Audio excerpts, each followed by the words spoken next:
বছরের বাচ্চার ব্যাংকের 1 টাকা 2 টাকার পয়সাগুলোও ছিল, 5 টাকা 10 টাকা নোটও ছিল, 20 টাকা 100 টাকা নোটও ছিল। দেখা গিয়েছে যে 1 কোটি টাকা যদি একদিনে কালেক্ট হয়ে থাকে, সেইখান থেকে আমাদের এই জায়গায় প্রায় 2 বস্তা 3 বস্তা বা কার্টুনে এরকম টাকা ছিল। ইভেন কয়েনই 1 বস্তার মতো ছিল এরকম, যেগুলো কাউন্ট করা হয়নি, পরে শেষে গিয়ে কাউন্ট করা হয়েছে। তো এই যে টাকাগুলো, আমরা কেউ হলে থাকি, কেউ মেসে থাকে, কেউ হোস্টেলে থাকে, অথবা ইভেন যদি কেউ বাসাতেও থাকে, এই টাকাগুলো কেউ রাখার জন্য সিকিউর ফিল করবে না।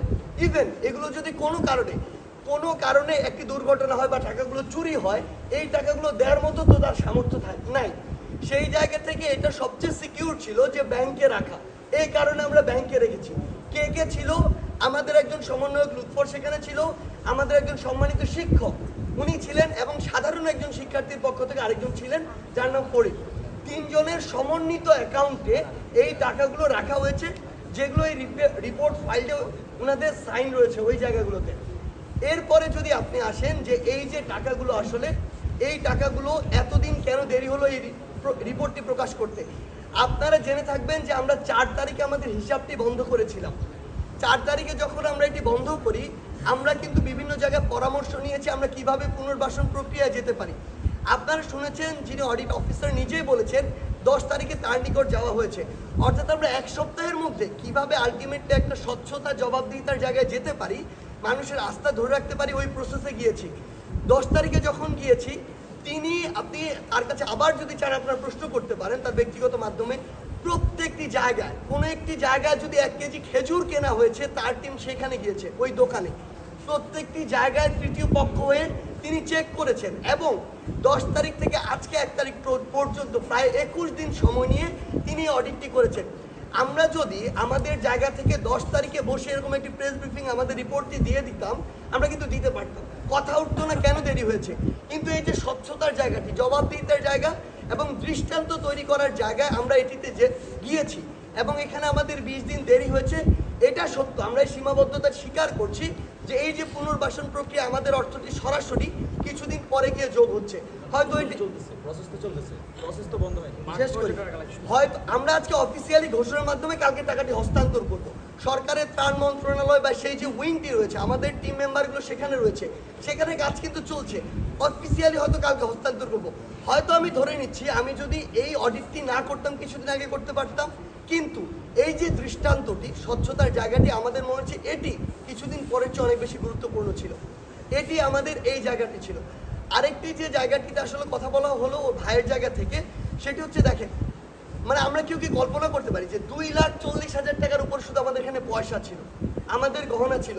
ইভেন এমন আমরা একটি চেকের ক্ষেত্রে দেখেছি, ওটি যখন আমরা ক্যাশ করতে গিয়েছি ওইখানে টাকা ছিল না, এরকমই একটি ঘটনা ঘটেছে। সামগ্রিক বিষয়গুলো অডিট অফিসার যারা রয়েছে, জনগণ যখন তাদের জায়গা থেকে বিভিন্ন কথা বলছে, এটা তো আমরা চাপ ফিল করি মানসিকভাবে, কারণ আমরা তো জানি আমাদের জায়গায় এখানে 1 টাকা এদিক ওদিক হওয়ার কোনো সম্ভাবনা নেই।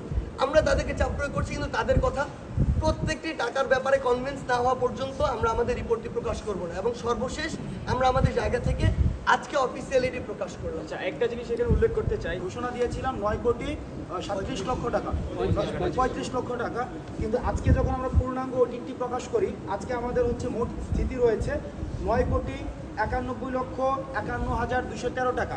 এই যে টাকাটি বেড়েছে, এই টাকাটি কোন জায়গা থেকে আসছে?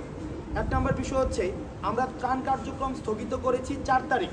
এই 4 তারিখের পরবর্তী সময়ে 10 তারিখ যখন অডিট শুরু হয়, এই পুরোটা সময়ে বিভিন্ন অঙ্কের টাকা এসছে, 4 লাখ টাকা, 10,000 টাকা, 12,000 টাকা, এই টাকাগুলো পরবর্তীতে যুক্ত হয়েছে। দ্বিতীয়ত, আমাদেরকে অনেকে চেক প্রদান করেছে, যেই চেকগুলো তখন কিন্তু ক্যাশ করা যায়নি, ওই ক্যাশ, অর্থাৎ এই যে চেকের পরবর্তীতে ক্যাশ করা হয়েছে, সেটিও পরবর্তীতে যুক্ত হয়েছে এবং বিভিন্ন নামে আসছে।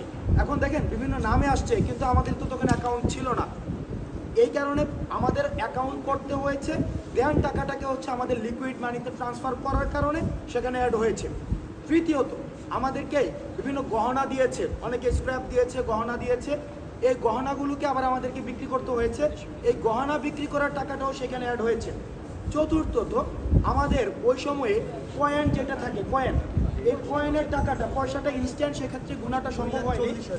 সেই কয়েনের টাকাটাও আপনারা যদি চান, আমাদের ইন্ডিভিজুয়াল প্রত্যেকটা জিনিসের আলাদা আলাদা হিসাব কিন্তু রয়েছে, যে আমরা কয়েন থেকে কত টাকা পেয়েছি।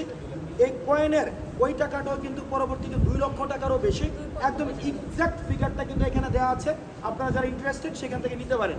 2 লক্ষ টাকারও বেশি সেটা যুক্ত করা হয়েছে।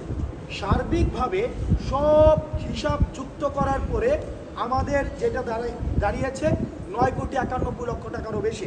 এখন বাংলাদেশে সর্বপ্রথম আমার মনে হয় ইতিহাসে একটা হিসাব দেওয়ার পরে আবার অডিট করার পর আবার টাকা বৃদ্ধি পেয়েছে, এই ধরনের নজির মনে হয় কোথাও নেই।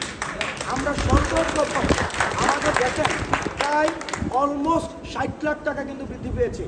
এখন যারা বিভিন্ন সময় এলিগেশনে এসেছে, টকশো বুদ্ধা, ইউটিউব বুদ্ধা অনেকে রয়েছে, আমরা এলিগেশন এনেছে আমাদের বিরুদ্ধে যে টাকা নিয়ে নাকি আমাদের ঘুরতে চলে গিয়েছে, টাকা নিয়ে এটা চলে গিয়েছে, গাড়ি কিনেছে, এই বিষয়গুলো কিন্তু আমাদের বিরুদ্ধে এনেছে, এই বিষয়গুলো আমাদের বিরুদ্ধে এনেছে।